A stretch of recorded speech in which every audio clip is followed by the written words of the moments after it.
PMC Hindi से जुड़े latest updates पाने के लिए हमें सोशल मीडिया पर फॉलो करें।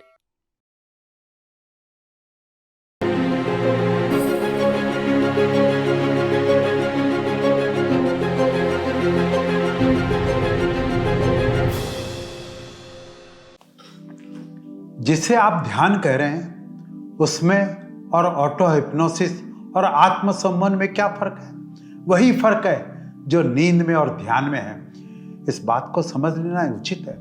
नींद है प्राकृतिक रूप से आई हुई और आत्मसम्मोहन भी निद्रा है, प्रयत्न से लाई हुई। इतना ही फर्क है हिप्नोसिस में।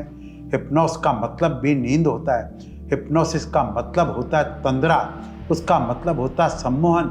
एक तो ऐसी नींद है जो अपने आप आ जाती है और एक ऐसी नींद है जो कल्टीवेट करनी पड़ती है, लानी पड़ती है।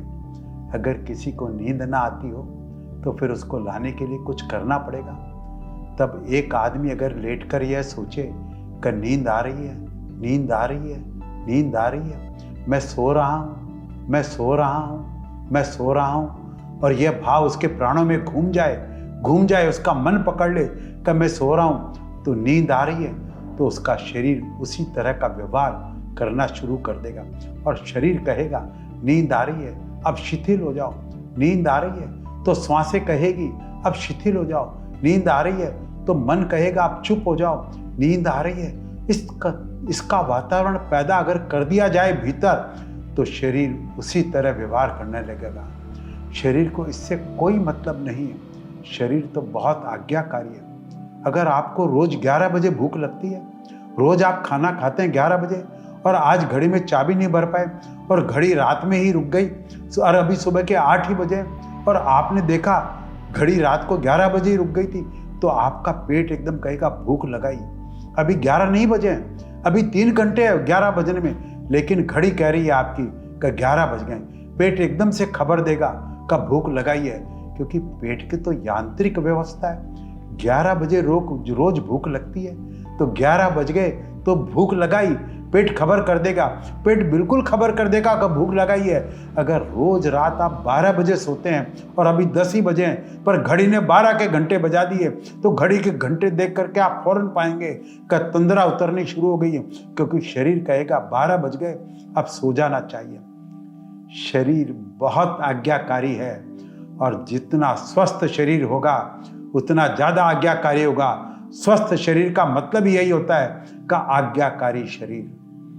अस्वस्थ शरीर का मतलब होता है जिसने आज्ञा मानना छोड़ दिया।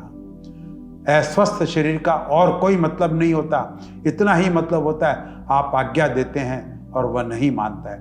आप कहते हैं नींद आ रही है, वह कहता है कहाँ आ रही है। आप कहते हैं भूख लगी है, वह कहता है बिल्कुल नहीं लगी। आज्ञा छोड़ दें, वह शरीर अस्वस्थ हो जाता है। आज्ञा मान ले, वह शरीर स्वस्थ है, क्योंकि वह हमारे अनुकूल चलता है, हमारे पीछे चलता है, छाया की तरह अनुगमन करता है। जब वह आज्ञा छोड़ देता है तो बड़ी मुश्किल हो जाती है। तो हिप्नोसिस का मतलब, सम्मोहन का इतना मतलब है, शरीर को आज्ञा देनी है और उसको आज्ञा में ले आना है। हमारी बहुत सी बीमारियां ऐसी है जो झूठी है, जो सच्ची नहीं है। 100 में से अंदाजन 50 बीमारियां बिल्कुल झूठी है। दुनिया में जो इतनी बीमारियां बढ़ती जाती है, उसका कारण यह नहीं है कि बीमारियां बढ़ती जाती है, उसका कारण यह है कि आदमी का झूठ बढ़ता जाता है, तो झूठी बीमारियां बढ़ती चली जाती है। इसको ठीक से ख्याल में ले लें। इधर रोज बीमारियां बढ़ रही है, इसका मतलब यह नहीं है कि बीमारियां बढ़ती जाती है। बीमारियों को क्या मतलब है कि आप शिक्षित हो गए तो बीमारियां बढ़ जाए, गरीबी कम हो गई तो बीमारियां बढ़ जाए। कम होनी चाहिए बीमारियां, नहीं। आदमी के झूठ बोलने की क्षमता बढ़ती चलती जाती है, तो आदमी दूसरों से ही झूठ नहीं बोलता है, अपने आप से भी झूठ बोलता है, और वही बीमारियां पैदा कर लेता है। आप समझ लें, एक आदमी को बाजार जाने में कठिनाई है, दिवाला निकलने के करीब है, उसका मन यह मानने को राजी नहीं होता है कि वह दिवालिया हो सकता है, तो बाजार में न जाने की उसकी हिम्मत नहीं होती। दुकान पर कैसे जाए, जो देखता वही पैसा मांगता है। अचानक वह आदमी पाएगा उसको ऐसी बीमारी ने पकड़ लिया है जिसने उसे बिस्तर पर लगा दिया। यह क्रिएटेड बीमारी है, यह उसके चित्त ने पैदा कर दी है। इस बीमारी के पैदा होने से दोहरे फायदे हो गए। एक फायदा तो यह हो गया, अब वह यह कह सकता है कि मैं बीमार हूँ इसलिए नहीं आता हूँ। उसने अपने को भी समझा लिया, दूसरे को भी समझा दिया। अब इस बीमारी को किसी इलाज से ठीक नहीं किया जा सकता, क्योंकि यह बीमारी होती तो इलाज काम करता। यह बीमारी ही नहीं है, इसको जितनी दवाइयाँ दी जाएगा वह और बीमार पड़ता जाएगा। अगर कभी दवाइयाँ देने से आपकी बीमारी ठीक न हो तो आप जान लेना यह बीमारी दवाइयों वाली नहीं है, बीमारी कहीं और है जिसका दवाई से कोई संबंध नहीं। आप दवाई को गाली देंगे और कहेंगे सब डॉक्टर मूर्ख हैं, इतनी चिकित्सा कर रहे हैं और मेरा इलाज नहीं होता। आयुर्वेद से लेकर नेचुरोपैथी तक, एलोपैथी से लेकर होम्योपैथी तक चक्कर लगाएंगे, कहीं भी कुछ नहीं होगा। कोई डॉक्टर आपका काम नहीं कर पाएगा, क्योंकि डॉक्टर तो ऑथेंटिक बीमारी को, प्रामाणिक बीमारी को ही ठीक कर सकता है। झूठी बीमारी पर तो डॉक्टर का कोई वश नहीं। और मजा यह है कि जो झूठी बीमारी है उसे पैदा करने में आप रसलीन हैं और आप चाहते हैं कि वह रहे। बीमार आदमी घर भर का डिक्टेटर हो जाता है, बीमार आदमी तानाशाह हो जाता है। वह कहता है इस वक्त रेडियो बंद, तो सब रेडियो बंद करने पड़ते हैं। वह कहता है सब सो जाओ, तो सबको सोना पड़ता है। वह कहता आज घर के बाहर कोई नहीं जाएगा, सब यहीं बैठे रहो, तो सबका बैठना पड़ता है। तो तानाशाही प्रवृत्ति जितनी होगी उतनी आदमी बीमारी खोज रहा है, क्योंकि बीमार आदमी को कौन दुखी करे। अब वो जो कहता है मान लो जब ठीक हो जाएगा तब देखा जाएगा, लेकिन बड़ा खतरा है। हम इस तरह उसकी बीमारी को उकसावा दे रहे हैं। अच्छा है पत्नी जब स्वस्थ हो तब पति पास में बैठे, यह समझ में आता है। बीमार हो तब तो कृपा करके दफ्तर चला जाए, उसकी बीमारी को उकसावा न दे। महंगा है ये, जब बच्चा बीमार पड़े तो माँ को उसकी बहुत फिक्र नहीं करनी चाहिए, नहीं तो जिंदगी भर बच्चा फिक्र भी चाहेगा तो बीमार पड़ेगा। जब बच्चा बीमार पड़े तो उसकी फिक्र कम कर देनी चाहिए एकदम, ताकि बीमारी और प्रेम में संबंध न जुड़ पाए, एसोसिएट ना हो पाए। बच्चे को ऐसा ना लगे जब मैं बीमार होता हूँ तब माँ को मेरे पैर दबाने पड़ते हैं, सिर दबाना पड़ता है। जब बच्चा खुश हो, प्रसन्न हो, तब उसके पैर दबाओ, तब उसके सिर दबाओ, ताकि खुशी से प्रेम का संबंध जुड़े। हमने तो दुख से प्रेम का संबंध जोड़ा है और यह बहुत खतरनाक है। इसका मतलब यह है कि जब भी प्रेम की कमी होगी तब दुख बुलाओ, दुख आएगा तो प्रेम पीछे से आएगा। इसीलिए जिनको भी प्रेम कम हो जाएगा वे बीमार हो जाएंगे, क्योंकि बीमारी से उनको फिर प्रेम मिलता है। लेकिन बीमारी से कभी प्रेम नहीं मिलता, बीमारी से दया मिलती है, और दया बहुत अपमानजनक है। प्रेम बात और है। और मैं आपसे ये कह रहा हूँ, शरीर तो हमारे सुझाव पकड़ लेता है। अगर हमें बीमार होना है तो शरीर बीमार हो जाता है। ऐसी बीमारियों को दूर करने के लिए हिप्नोसिस उपयोगी है, सम्मोहन उपयोगी है। इसका मतलब ये झूठी बीमारी है, झूठी दवा से काम होगा, सच्ची दवा काम नहीं करेगी। तो अगर हमने मान लिया हम बीमार हैं, तो अगर हम इससे विपरीत हम मानना शुरू कर दें हम बीमार नहीं, तो बीमारी कट जाएगी, क्योंकि बीमारी हमारे मानने से पैदा हुई थी। इसलिए हिप्नोसिस बड़ी कीमती चीज़ है। और आज तो विकसित देशों में ऐसा कोई बड़ा अस्पताल नहीं जहाँ एक हिप्नोटिस्ट ना हो, जहाँ एक सम्मोहन करने वाला व्यक्ति ना हो। अमेरिका, लंदन के बड़े अस्पतालों में डॉक्टरों के साथ हिप्नोटिस्ट भी रख दिया, क्योंकि 50 बीमारी ऐसी है जिनके लिए डॉक्टर बिल्कुल बेकार है, उनके लिए हिप्नोटिस्ट काम में आता है। वह उनको बेहोश करना सिखाता है। तुम बेहोश हो जाओ और यह भाव करो तुम ठीक हो रहे हो, तुम ठीक हो रहे हो। इस बात को एक उदाहरण द्वारा समझिए। दुनिया में 100 सांपों में सिर्फ 3% सांपों में जहर होता है। 97% सांपों में कोई जहर नहीं होता है, लेकिन कोई भी सांप काटे आदमी मर जाता है।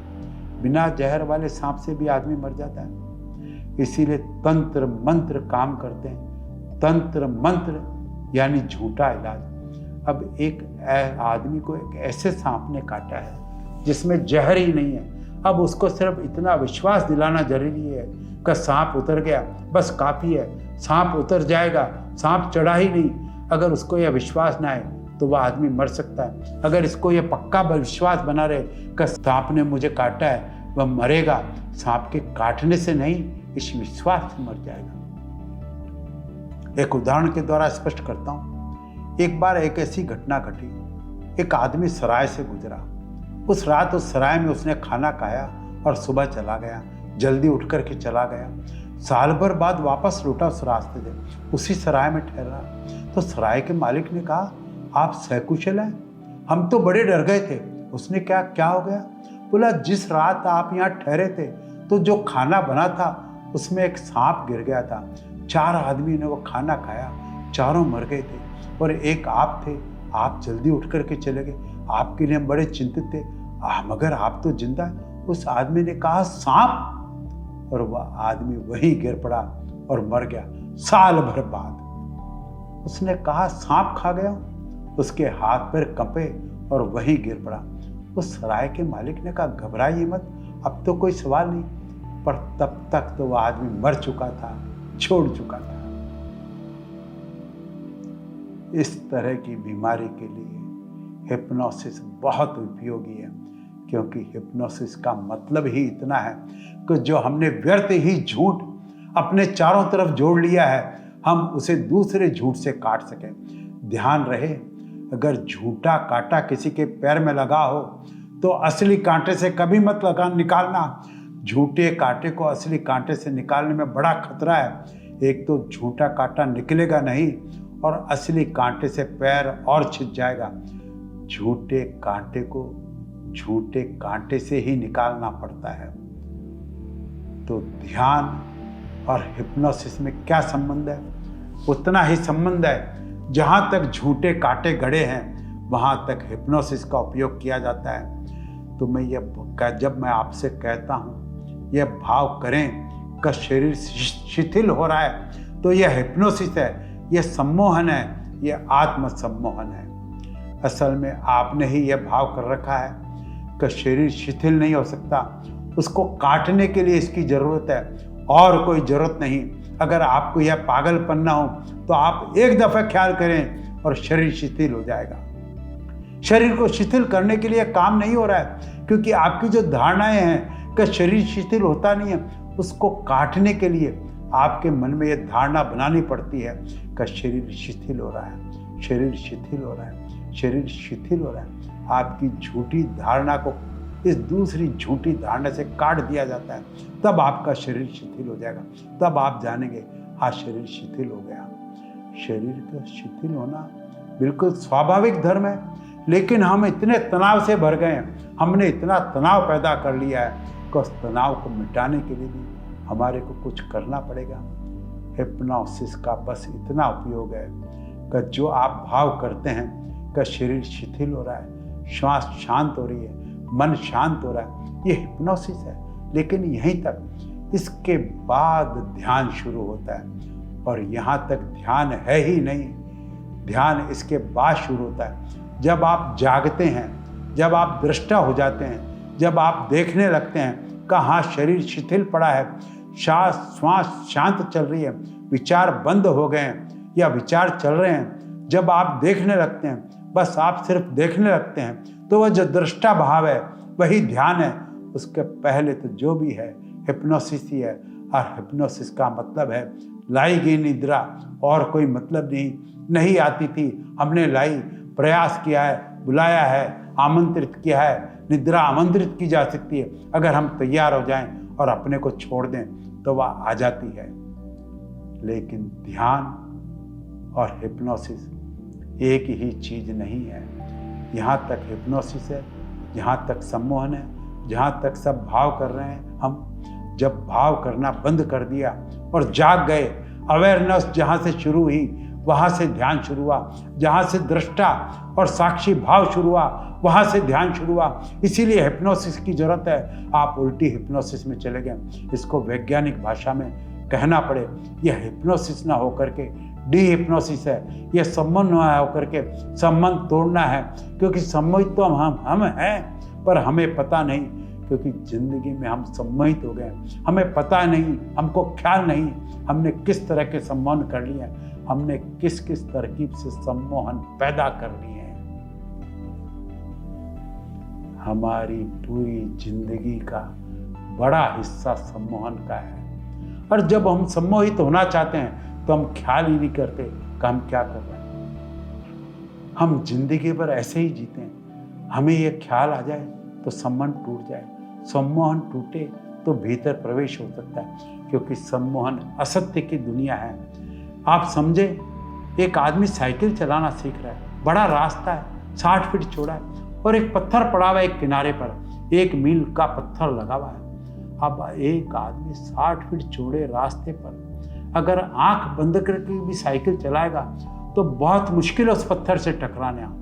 आंख बंद करके चलाए भी 60 फीट चौड़े रास्ते पर एक जरा सा पत्थर लगा हुआ तो उससे टकराने की क्या जरूरत। लेकिन उस आदमी को भी साइकिल चलाना नहीं आता, उसे रास्ता पहले नहीं दिखाई पड़ता, उसे पत्थर दिखाई पड़ता है और उसको ये डर है टकरा ना जाऊं।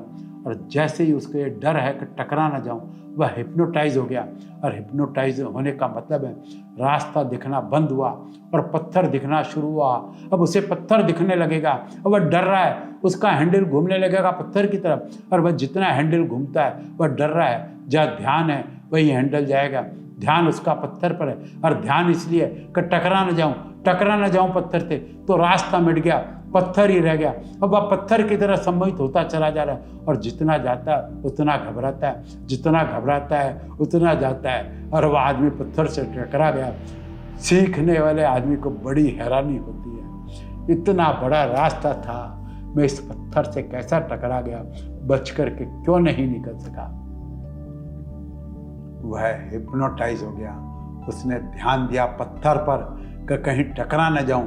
फिर उसको पत्थर ही दिखाई पड़ने लगा, और फिर जब पत्थर दिखाई पड़ने लगा तो हाथ ने वही मोड़ दिया, क्योंकि शरीर उसी तरफ जाता है जहां ध्यान जाता है, शरीर वहीं चला जाता है जहां ध्यान जाता है। शरीर तो अनुगामी है ध्यान का।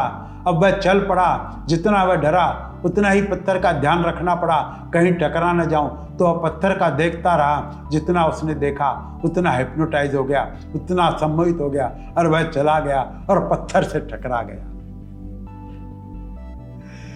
तो जिंदगी में जिन भूलों से हम बहुत सचेत होकर के बचना चाहते हैं, अक्सर उन्हीं से टकरा जाएंगे, उन्हीं से सम्मोहित हो जाएंगे। एक आदमी क्रोध से डरता है, कहीं क्रोध ना हो जाए, वह दिन में 24 घंटों में 24 बार पाएगा कि क्रोध आ गया। जितना डरेगा कि क्रोध ना आ जाए, क्रोध पर सम्मोहित हो जाएगा और 24 घंटे क्रोध खोजने लगेगा। जो आदमी स्त्री से डरेगा, कोई सुंदर स्त्री न दिखाई पड़ जाए नहीं तो वासना उठ जाएगी, उसको 24 घंटे सुंदर स्त्रियां ही दिखाई पड़ेगी। धीरे धीरे कुरूप स्त्रियां भी उसको सुंदर हो जाएगी, धीरे धीरे उसको पुरुष भी स्त्रियां मालूम होने लगेगा। कोई साधु दिख जाएगा तो वह चक्कर लगा के देखाएगा, कौन है, बड़े बाल हैं, तो शक हो जाएगा कहीं स्त्री तो नहीं। उसको चित्रों में भी स्त्रियां दिखाई पड़ने लगेंगी। एक पोस्टर लगा हुआ है स्त्री का, उससे भी सम्मोहित हो जाएगा। अब पोस्टर क्या है, कुछ रंग फेंके हुए हैं, लेकिन पोस्टर भी उसे सम्मोहित कर लेगा। एक नंगे चित्र को उठा करके भी गीता में छिपा करके एक नंगे चित्र को देखेगा स्त्री का, और सोचेगा भी नहीं कि यह तो सिर्फ रेखाएं हैं, इसमें इतना सम्मोहित क्यों हुआ जा रहा है। वह स्त्री से बचना चाहा, वह घबरा गया। अब स्त्री की सिवाय उसे कोई नहीं दिखाई पड़ता। अब वह मंदिर में चला जाए, कहीं भी चला जाए, स्त्री ही दिखाई पड़ती है, क्योंकि वह सम्मोहित है। तो जो समाज सेक्स विरोधी होगा वह समाज सेक्सुअल हो जाएगा। जो समाज काम विरोधी होगा, जो समाज काम की निंदा करेगा, वह समाज का पूरा चित्त कामुक हो जाएगा, क्योंकि जिसका निंदा करेगा उसी से सम्मोहित हो जाएगा, उसी पर ध्यान चला जाएगा। जितनी ब्रह्मचर्य की बातें करेगा उतना ये गंदा और व्यभिचारी लोग उस समाज में पैदा होंगे। ब्रह्मचर्य की अति चर्चा कामुकता पर चित्त को केंद्रित कर देती है। यह सब हिप्नोसिस है, हम इसी में जी रहे हैं, सारी दुनिया इसी में उलझी हुई है। इसको तोड़ना बहुत मुश्किल है। उसको तोड़ने के लिए हम जो भी करते हैं उससे हमारा हिप्नोसिस और बढ़ता है। इस जिंदगी में हमने न मालूम क्या क्या हिप्नोसिस बना रखे हैं, और उनको हम पैदा किए जाते हैं, उन्हीं में हम जीते रहते हैं। उनको तोड़ना जरूरी है ताकि हम जाग सकें। मगर तोड़ने के लिए झूठा ये सब जाल है और ठीक झूठे कांटे ही खोजने पड़ते हैं। तो साधना एक अर्थ में झूठ के निकालने के लिए है, इसीलिए झूठ है। सब साधना, सारे मेथड, दुनिया भर के सारे प्रयोग जिनसे हम परमात्मा की तरफ जाने की कोशिश करते हैं, झूठे हैं, क्योंकि परमात्मा से दूर हम कभी गए नहीं, सिर्फ ख्याल में चले गए। एक उदाहरण के द्वारा स्पष्ट करता हूं। जैसा कोई आदमी सोए द्वारका में रात को और सपने में कलकत्ता पहुंच जाए और घबराने लगे कि रात में मेरी पत्नी तो बीमार है घर पर और मुझे द्वारका पहुंचना है, मैं कलकत्ता आ गया हूं, अब किस ट्रेन से जाऊं, कैसे टाइम टेबल देखूं, किस हवाई जहाज को पकड़ूं, किस बस को पकड़ूं, कैसे जाऊं, पूछने लगे लोगों से कि मैं द्वारका कैसे जाऊं। तो कोई आदमी बताए फला स्टेशन पर जाकर के ट्रेन पकड़ लो, तो मुश्किल में पड़ जाएगा, क्योंकि वास्तव में पहली बात तो यह है वह कलकत्ता में नहीं है। कलकत्ता में होता तो ट्रेन पकड़ के द्वारका आ सकता था, कलकत्ता तो गया ही नहीं, पर कलकत्ता पहुंच गया सपने में, हिप्नोसिस में, तब उसको जो भी रास्ता बताया जाएगा वह उसको मुश्किल में डाल देने वाला होगा। कोई रास्ता किसी का मतलब का नहीं, सारे रास्ते झूठे होंगे।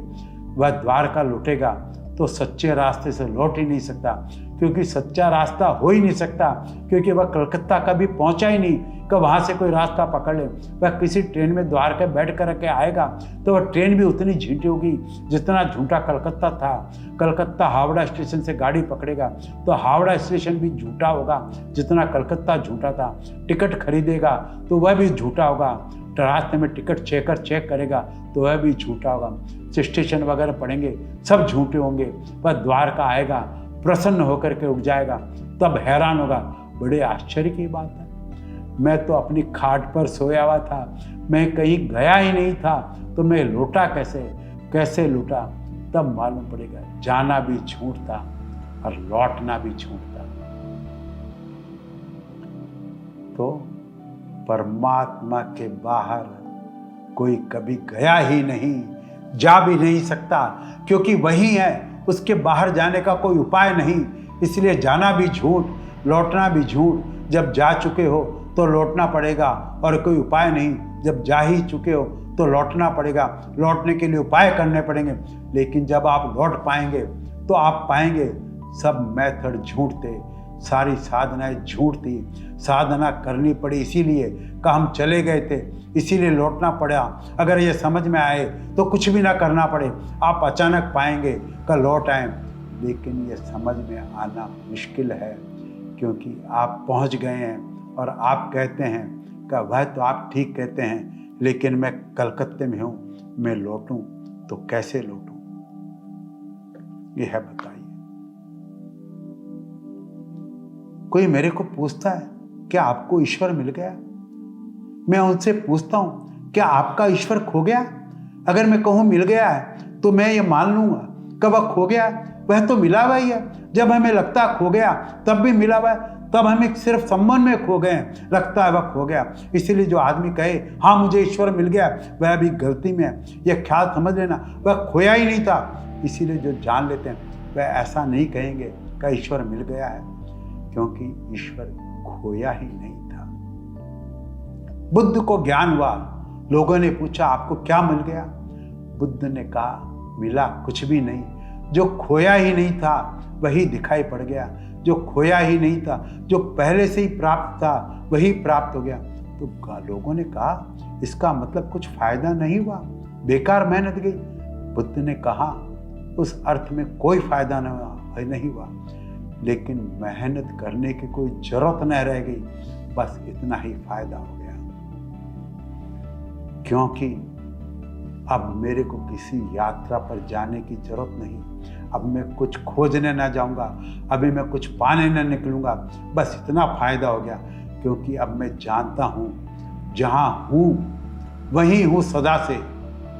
सिर्फ सपने में हम बाहर चले जाते हैं, कहीं और चले जाते हैं जहां हम नहीं हैं। इसलिए सारे धर्म झूठ है, इस अर्थ में झूठ है। वे सब लौटने की प्रक्रियाएं, सब साधनाएं झूठ है, सब योग झूठ है, क्योंकि वे लौटने की प्रक्रियाएं हैं लेकिन बड़े उपयोगी हैं। जिसको सांप ने काट खाया, चाहे झूठे ही सांप ने, पर गांव का ओझा बड़ा उपयोगी है। मंत्र फूंक कर झाड़ू मारकर सांप को अलग कर देता है। उसकी बड़ी जरूरत है, गांव में रहना चाहिए। वह नहीं रहेगा तो लोग मर जाएंगे उस सांप से कटकर जो कि है ही नहीं।